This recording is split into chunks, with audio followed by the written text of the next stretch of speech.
ان کو آخر عمر میں یہ فکر کھائے جا رہی ہے میرا آپ کا تو تصور ہی کچھ نہیں، خیال ہی کچھ نہیں۔ اور خوب اچھے سے یاد رکھنا، مدرسے میں حافظ جی سے پارہ پڑھوا دینا، گھر پر بلا کر ٹیوشن پڑھوا دینا، کسی بزرگ کی صحبت میں چند ایک منٹ دے دینا، جماعت میں چلے 4 مہینے لگوا دینا، بس۔ میرے لفظ پر غور کرتے جائیے گا، بہت احتیاط سے بول رہا ہوں، یہ کافی نہیں ہوگا، یہ کافی نہیں ہوگا۔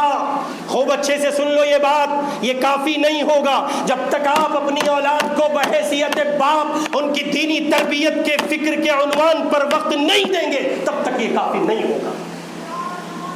چلہ ایک وقت میں لگتا ہے، 4 مہینے ایک وقت میں لگتے ہیں، اس کی ایک مدت ہے، اس کا ایک وقت ہے۔ استاذ کے پاس بچہ ایک وقت تک پڑھتا ہے، مدرسہ پڑھنے کا ایک وقت ہے، استاذ ٹیوشن آ کر گھر پہ پڑھاتا ہے، اس کا ایک وقت ہے۔ کسی بزرگ کی صحبت میں جا کے بیٹھے گا، وہ بھی لمیٹڈ ہوگا۔ ہاں جو آپ کی تربیت کام کرے گی، جو آپ کی محنت کام کرے گی، جو آپ کام کریں گے، وہ کوئی اور کام نہیں کرے گا۔ ما تعبدون من بعدی،